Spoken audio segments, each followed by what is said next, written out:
3 months ago, I started this YouTube channel. Tonight, as I'm recording this, I have 40 subscribers. I have some videos that have 200 views. I have some that have literally 3. There are some nights where I lay down and I'm like, what am I even doing with this? Like, why am I bothering with this? And then it hits me. This is just the beginning. This is just the start. This is just the journey. Of course, it's not pretty. It's the beginning. When have I ever started a skill? When have I ever done something new and the first time it gone perfectly? It doesn't. It takes years to master something. It takes 10,000 hours to get perfect and master something. I only have 20 videos. What am I expecting? And that's what life is kind of about.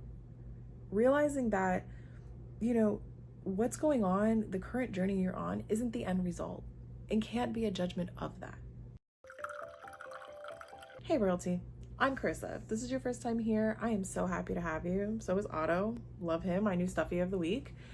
And if you're a returning subscriber, babe, I'm glad to have you. If you are wondering why we are in this new comfy space, it is because I am moving. So my usual little space is completely occupied by cardboard boxes. So we're gonna get comfy and talk. So this has been like an extraordinarily crazy and busy month for me. And it has been a real reminder of how people applaud the end result, but not the journey. No one is looking at the foundation of a house and goes, wow, that's gonna be beautiful. No one says that until they're walking through doing the final tour when all the doors and the windows are up. No one walks by middle of project and goes, wow, this is gorgeous, I can see it.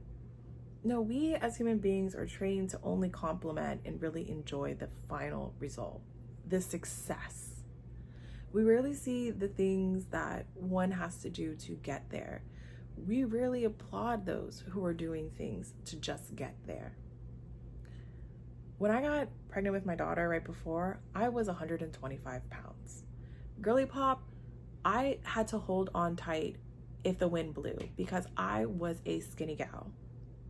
Now, when I got pregnant, I ballooned. I ended up being 200 pounds by month 9 with my daughter.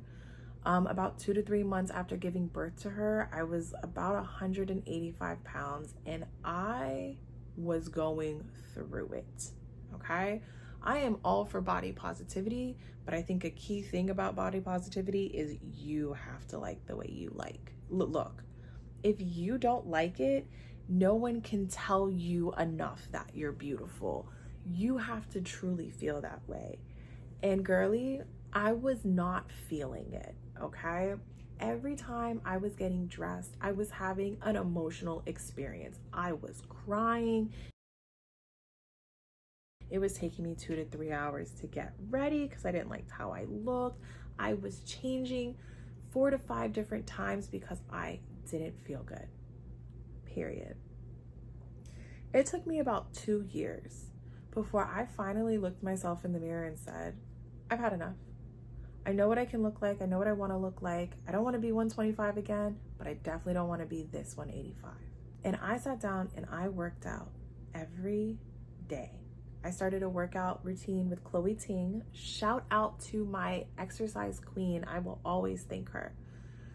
And 6:30 every night, I got on that mat, babe, and I did it. It didn't matter how upset I was, how happy I was, what I had going that day. I did it. And after 3 months, I wasn't 155 pounds. I was like 180. I was like 175. I had barely lost any weight, but what I had done was built the consistency. What I had done was built the motivation. I had built the drive and the endorphin addiction to working out and feeling good about that accomplishment. So I didn't stop. In fact, when I moved back in with my family, I actually went harder. I went to the gym.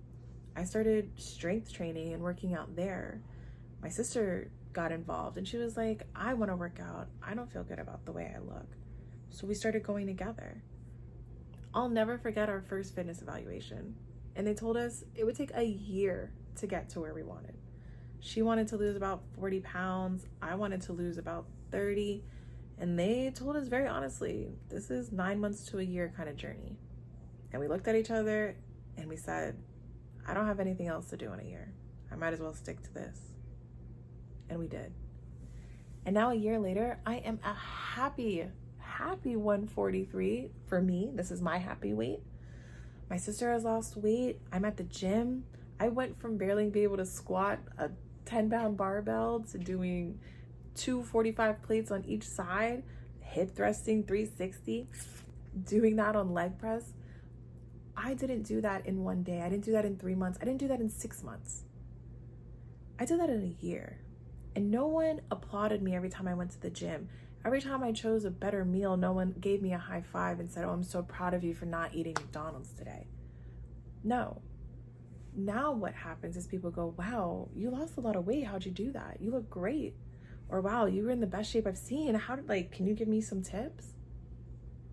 That's what they applaud now. And you as a person, me as a person, if I had given up 3 months in because I didn't get the applaud, or I didn't feel like I looked the way I should have, or things didn't look exactly the way they should have, if I had given up then, I would never be where I am now. I would never be this healthy. I would have never gone on a diet. I would have never changed the way I live my life. You have to stop giving up on yourself halfway through. You have to stay committed even when the skill doesn't look good, even when you feel like you haven't mastered it. It takes 10,000 hours to master a skill. So as a fellow YouTube creator, if you're one, if you have 20, 10-minute videos like I do, babe, we're not even close to mastering the skill. We haven't even started the real work of it. We're just getting started. And getting started is gonna look ugly. You're gonna fail. I have videos, literally I was like, oh my God, should I delete it? Should I delete this video? But you don't. It's part of the journey. It's part of the mistakes. You know, Vincent van Gogh didn't paint a masterpiece at 3. Actually, people didn't even view his masterpieces as masterpieces until after he died. It's a testimony that you may not get your flowers along the journey. But if you stay consistent and you keep working and you keep mastering your craft, you will get the flowers you deserve, whether it's from yourself or from others. Now, something else about this month has been this crazy move that we're going on.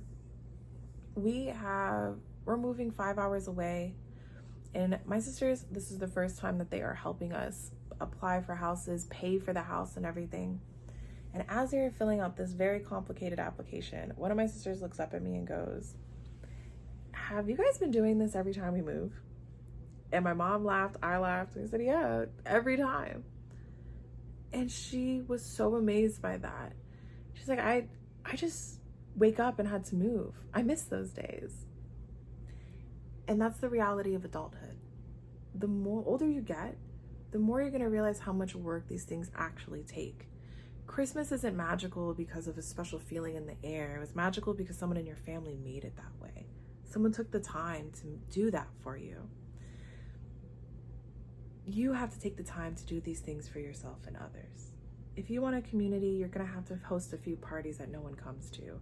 If you wanna be an event planner, you're gonna have a few flops. If you wanna be a chef, you're gonna have some food that doesn't taste good. Don't be discouraged by that. Don't think that, oh, this person is doing better than me because they're somewhere else. No, you don't know how long they've been committed to this skill. And anyone that is an overnight success, a one-hit wonder per se, remember that that is their call to fame, just that one. Don't be jealous, don't be envious, just work harder. Just get back to what truly makes you happy and don't judge yourself based on the results you currently have.